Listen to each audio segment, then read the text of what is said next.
எனக்கு மிகவும் அன்பான நண்பு சகோதர சகோதரிகளை உங்கள் பார்ப்ப அதிக மகிழ்ச்சி அடைகிறேன். மாறாத கர்த்தர் இந்த நாள் முழுதும் நீங்கள் செய்கிற எல்லா பிரயாணங்களிலும் வேலையிலும் அவர் உங்களோடு கூட இருந்து உங்களை நடத்தி உயர்த்துவார் என்பதில் எந்த ஒரு சந்தேகமும் இல்லை. கர்த்தர் இந்த நாளை ஆசீர்வதிக்கும்படிக்கு கர்த்தர் நமக்கு கொடுத்திருக்கிற உன்னதமான வாக்குத்தத்தம் என்ன என்று பார்ப்போம்.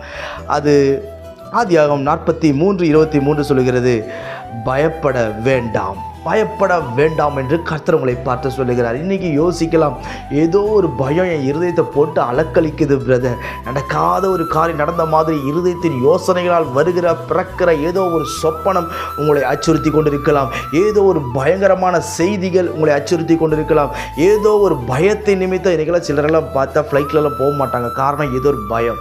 சிலருக்கு ட்ரெயினில் போனால் பயம், சிலருக்கு வண்டியில் ட்ராவல் பண்ண போனால் கார்லலாம் போனால் ஒரே பயம், சிலருக்கு ரோட்டில் நடக்கவே பயம், யாராவது வந்து மோதிடுவாங்களோ, யாராவது வந்து இடிச்சிடுவாங்களோ, ஏதோ ஒரு காரியம் பயத்தின் நிமித்தம் நாம் இங்கும் அங்குமாய் போக முடியாமல் சிக்கப்பட்டு நீங்கள் ஒரு உட்கார்ந்து கொண்டு இருக்கலாம். இன்றைக்கு கர்த்தர் சொல்லுகிறார், மகனே மகளே நீ பயப்படாதே என்று சொல்லி. உன்னுடைய சூழ்நிலை எனக்கு தெரியும், உன்னுடைய பலன் என்னன்னு எனக்கு தெரியும், உன்னுடைய பலவீனங்கள் என்ன என்பது எனக்கு நன்றாய் தெரியும், ஏதோ ஒரு கலக்கம் உன்னை போராடி கொண்டிருக்கிறது எனக்கு தெரியும். உன்னை பார்த்துதான் கர்த்தர் சொல்லுகிறார், உன்னை அபிஷேகித்ததற்கு ஒரு நோக்கம் உண்டு, உன்னை அழைத்ததற்கு ஒரு நோக்கம் உண்டு, உன்னை வேறு பிரித்ததற்கு ஒரு நோக்கம் உண்டு, உன் கரத்தை கர்த்தர் பிடித்ததற்கு ஒரு நோக்கம் உண்டு. எதற்காக? பயந்து சாகவா? இல்லை பிரியமானவர்களே, பயத்தை மேற்கொள்ளும்படிக்கு, பயத்தை நாம் மேற்கொள்ளும்படிக்கு.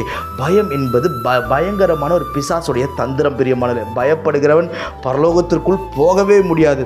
அவன் எவ்வளவு பெரிய பரிசுத்தவானாக இருந்தாலும் சரி, அவனுக்குள் பயம் என்பது இருந்தாலே பரலோகத்திற்குள் போக முடியாது என்று வேதம் சொல்லுகிறது. இன்றைக்கு அறிந்து கொள்ளுங்கள், பயத்தை புறம்பே தூக்கி போட்டுவிட்டு கர்த்தர் மீது நம்பிக்கையாயிருங்கள். கர்த்தர் உங்களை மேன்மைப்படுத்தி உயர்த்துவார். இந்த பயத்தை போக்க வேண்டும் என்று சொன்னால் நீங்களும் நானும் செய்ய வேண்டிய ஒரு காரியம் ஒன்று உண்டு.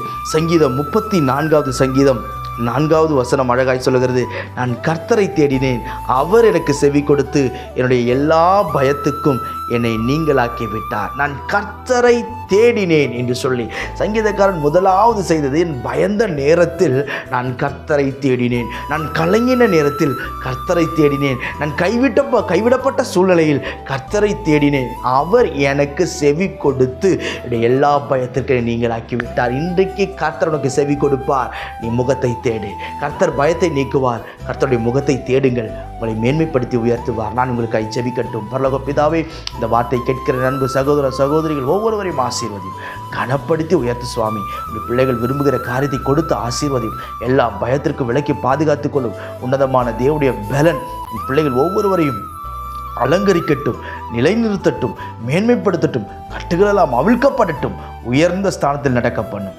நாமத்தை மகிமைப்படுத்தும். இயேசுவின் நாமத்தில் ஜெபிக்கிறேன், எங்கள் ஜீவனுள்ள பிதாவே. ஆமென். ஆமென்.